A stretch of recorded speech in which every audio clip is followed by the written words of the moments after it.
On nous a volé quelque chose, je ne sais pas quand, mais je crois savoir par qui. Ce truc qui permet de faire sans demander, de rater sans avoir honte, de recommencer sans se poser de questions. Ma fille a 16 mois, elle teste, elle tombe, elle se relève, elle explore, elle fait des trucs qui n'ont aucun sens, mais la question « est-ce que c'est bien, est-ce que j'ai le droit ?» n'existe pas encore dans sa tête. Elle a encore ce truc. Moi, je l'ai perdu et toi aussi, je pense. Et ceux qui l'ont gardé, ceux qu'on appelait les cancres, comme une insulte, pour moi, c'est un compliment. Et je me demande même si ce n'était pas eux qui avaient raison depuis le début. Et ce que je remarque, c'est que ça ne disparaît pas d'un coup. C'est plus lent, plus silencieux. C'est le jour où tu caches ce que tu fais, pas parce que c'est nul, parce que si c'est nul, c'est toi. Ça remet en cause ta valeur, toute ta personne. Et puis, l'école arrive. Et l'école fait un truc simple, elle met une note sur tout ce que tu fais, tout ce que tu crées. Pour parler, il faut lever la main, pour avancer, il faut avoir la bonne note, pour exister, que quelqu'un te dise oui. On apprend à attendre la permission et on attend longtemps, parfois toute une vie. Et un jour, sans s'en rendre compte, on arrête de créer pour créer, on crée pour être validé. On appelle ça grandir, moi j'appelle ça oublier. On ne devient pas adulte, on oublie comment être un enfant.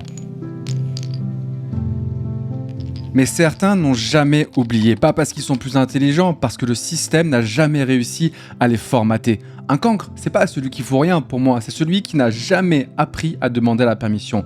C'est celui qui a dû apprendre autrement, tester, rater, recommencer, s'enfiler, sans jamais attendre qu'on lui dise oui, bravo, c'est bien. Ils ont gardé le droit d'être mauvais, le droit d'essayer sans honte, le droit de recommencer sans excuse. Les bons élèves ont appris à être prêts, les cancres ont appris à commencer. Et je dis ça sans mépris, j'étais un plutôt bon élève, je parle de ceux qui ont respecté les règles de jeu de l'école, de l'entreprise, ces règles-là qui pour moi sont complètement dépassées aujourd'hui. Sauf qu'il y a un détail qui change absolument tout.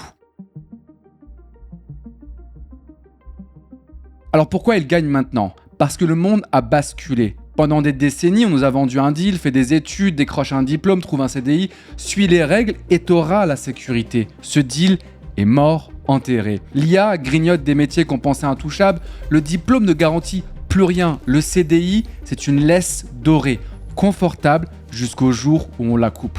Et ce jour-là, tu as quoi ? Qu'est-ce qui te reste ? Parce que la vraie sécurité, c'est pas celle qu'on te donne, c'est celle que tu construis, un truc à toi, un projet, un business, quelque chose que personne ne peut te retirer. Mais un business, un projet sans client, c'est un hobby, c'est bien, mais pour passer dans ce nouveau monde, ça ne marche pas. Pour que ça marche, tu as besoin de gens qui achètent. Et pour qu'ils achètent, ils doivent d'abord te faire confiance. Le problème, aujourd'hui, il y a du bruit partout. Tout le monde vend quelque chose en ligne. Tout le monde promet quelque chose de plus en plus fou. Alors comment tu crées cette confiance ? En montrant, mais pas une seule fois, tout le temps. Tu publies, les gens te voient, ils comprennent comment tu penses, tes valeurs, ils reviennent. Et un jour, quelque chose de magique se passe, ils achètent. Tu crées ta nouvelle sécurité, tu crées ta nouvelle liberté. C'est pas du marketing, c'est de la psychologie humaine pure. On fait confiance à ceux qu'on voit, à ceux qu'on connaît, à ceux qui nous ressemblent. Et aujourd'hui, le meilleur endroit pour construire ça, YouTube. YouTube, c'est l'une des meilleures méritocraties qu'on ait jamais inventées. On peut parler d'autres réseaux sociaux, mais pour moi, YouTube reste le meilleur.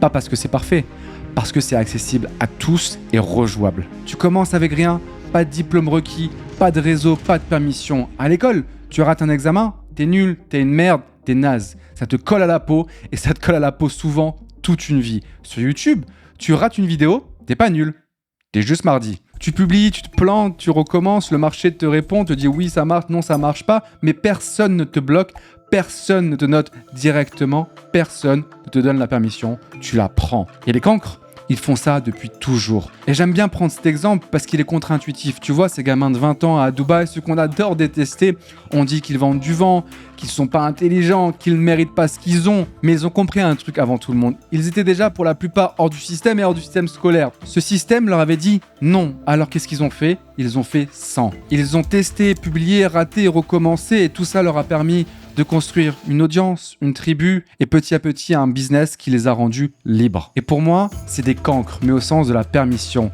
Ils n'ont jamais appris à en demander une. On leur disait « tu n'iras nulle part ». Maintenant, ils vont partout. Et nous, on reste là à se demander « est-ce que j'ai le droit ? Est-ce que c'est bien ?»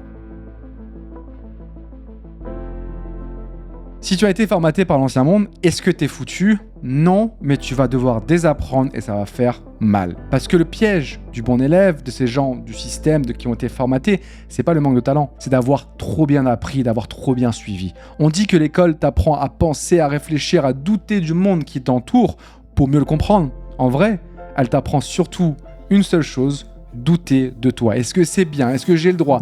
Est-ce que quelqu'un va me dire que c'est nul? Ces doutes-là ne te rendent pas plus intelligent, ils te rendent immobile. Moi, je l'ai vécu. Des années dans un cadre très carré, des objectifs, des validations, des évaluations.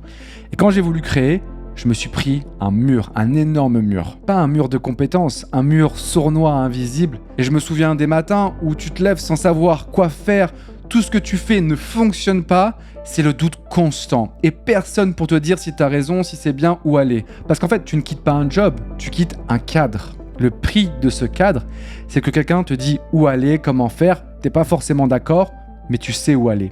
Le prix de la liberté, c'est que personne ne te le dit. Et c'est là que beaucoup se plantent. Ils croient que le plus dur, c'est d'apprendre des nouvelles compétences pour aller de l'ancien monde au nouveau monde.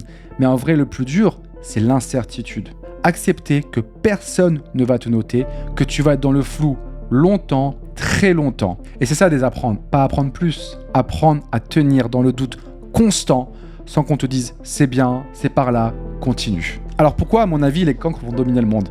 Pas parce qu'ils sont plus malins, pas parce qu'ils ont plus de talent, parce qu'ils n'ont jamais arrêté de jouer. Ils commencent avant d'être prêts. Ils ratent sans avoir honte. Ils recommencent sans demander la permission, comme les enfants. Et maintenant, le monde récompense exactement ça. Ma fille ne le sait pas encore tout ça. Elle crée, elle ose, elle joue. Et moi, mon job, c'est de ne jamais lui voler ça. La bise.